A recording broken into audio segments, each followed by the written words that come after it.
Hoje nós vamos para o terceiro e último vídeo em que estamos falando sobre Gengis Khan e o Império Mongol. Está acompanhando essa série? Então clique em curtir e se inscreva. Se você quiser nos apoiar pelo Pix, a minha chave está na descrição do vídeo e vamos lá!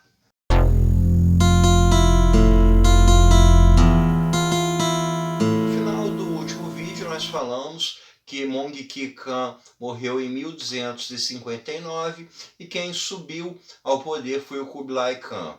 Nós falamos também sobre uma questão muito importante que foi até onde o Império conseguiu se estender no seu lado oeste. Um ponto importante nesse ponto do Império Mongol é que ele havia se tornado grande demais para ter uma única administração. Então, apesar do Kublai Khan ele ser de fato o imperador mongol, o império estava dividido em 4 núcleos de poder. E isso é muito importante para a gente compreender o que vai acontecer futuramente, como isso vai impactar geograficamente, politicamente, o mundo nos séculos seguintes. Um desses núcleos de poder era onde ficava o Kublai Khan, que é justamente mais a leste, na região da China, da Mongólia, ali ficava a região sob o seu controle. Um outro ponto de controle é a região ao norte da Índia, a região que pega áreas como Uzbequistão, Cazaquistão, um pouco da Índia, aquela região toda ali. O terceiro ponto é os domínios no Oriente Médio, no Irã, Iraque, Síria, Líbano, nessa região. E o quarto ponto de controle é na região de Kiev, aquela região ali onde hoje são a Ucrânia e a Rússia, ali no leste europeu. O principal feito do Kublai Khan enquanto imperador foi o de dominar completamente a China. A guerra já havia sido iniciada há algumas décadas contra o Sung, que era o império mais ao sul da China, e o Kublai Khan ele levou essa guerra adiante e conseguiu, em 1279, dominar completamente a China. Foi o primeiro momento, então, em que o Império Mongol conseguiu tomar o controle de toda a região da China, em embates que já haviam ao longo de muitas décadas e de muitas gerações também. O Kublai Khan também levou a capital do Império Mongol para a China. A capital passou a ser na cidade de Chengdu, que no ocidente, nas línguas ocidentais, é mais conhecido como Xanadu.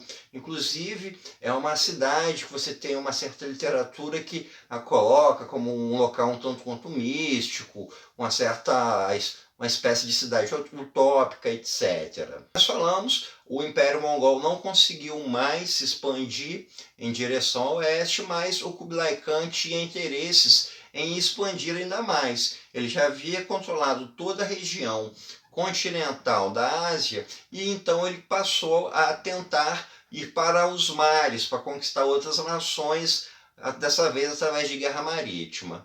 A primeira dessas tentativas dele foi de invadir o Japão. Ele montou uma frota com soldados para tentar invadir o Japão, mas eles foram derrotados. Esse fato é extremamente importante para o Japão, porque a invasão mongol gerou um sentimento de união entre os japoneses. Você tinha um Japão muito dividido entre grupos diferentes. A existência de um inimigo comum invadindo o Japão fez com que uma unidade entre esses grupos se fizesse.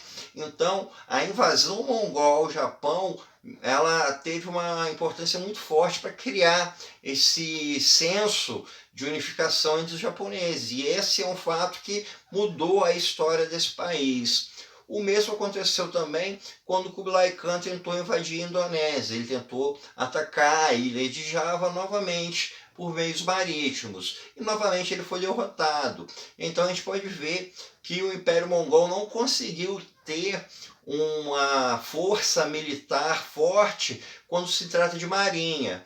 Com a sua cavalaria, com sua guerra rápida, com seus arqueiros a cavalos, os mongóis se mostraram extremamente eficientes no continente. Porém, na hora de partir para uma guerra marítima, eles foram derrotados. E aí então a gente vai ter o estabelecimento do limite máximo ao qual o Império Mongol chegou, que pega desde a região da Ucrânia, mais ali no Oriente Médio, e isso se estende até a China, incluindo onde hoje é a Mongólia, a Sibéria e a Coreia.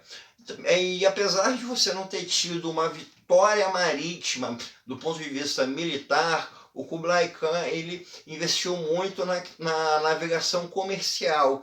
Durante seu período começou a ser realizada uma vasta rede de comércio marítimo através do Oceano Índico, que interligou a China, a Índia, ao Oriente Médio, até mesmo a costa leste da África. Então, se os mongóis haviam criado uma forte rede comercial pela via territorial, agora com Kublai Khan começou a chegar também para uma comercialização a nível marítimo. O Kublai Khan morreu em 1294 e a partir daí a gente tem uma estabilidade do Império Mongol. Não houve mais expansão militar, tornou-se um império sem nenhuma outra expansão, apenas com a sua existência, com seus grupos já dominados, não teve nada de mais que veio a abalar o império. Porém, no século XIV, aconteceu um evento que veio a acabar plenamente com o Império Mongol e a mudar o mundo. Esse evento foi a Peste Negra. A Peste Negra causou uma destruição enorme nas regiões que compunham o Império Mongol. E isso fez com que aqueles núcleos que a gente comentou no começo do vídeo, eles acabassem se tornando divididos, né? Como a gente tinha comentado anteriormente, as linhas comerciais, as linhas de comunicação, a ida e vinda de tropas por todo o Império sempre foi muito forte, sempre foi muito ágil, muito eficiente. Com a Peste Negra houve uma destruição de toda essa rede que havia sido formada. Então você perdeu a comunicação entre esses núcleos de poder do Império Mongol, você teve, com as mortes das pessoas, uma menor capacidade do Império de uma região poder auxiliar militarmente a outra, então você teve uma fragmentação ainda maior por cada um desses grupos. Então, com a Peste Negra, o Império Mongol ele acabou sendo dividido em 4 impérios menores, porque todas essas relações vieram se perder. Na região do Oriente ali, aconteceu uma completa virada de jogo. Os mongóis eles dominaram até o século XIV a China, porém a dinastia Ming conseguiu derrotar as forças mongóis e tomaram o poder da China, e a China então voltou a ter como imperador alguém que era de fato chinês, a ter uma linhagem chinesa. E foi a partir dessa vitória sobre os mongóis que surgiu o Império Ming, que foi uma das eras mais importantes na história da China. Aquela região que ficava ao norte da Índia, que pegava a região do Uzbequistão e tal, se tornou chamado Império Mogol. No caso, não tem um N, não é Mongol, é Império Mogol.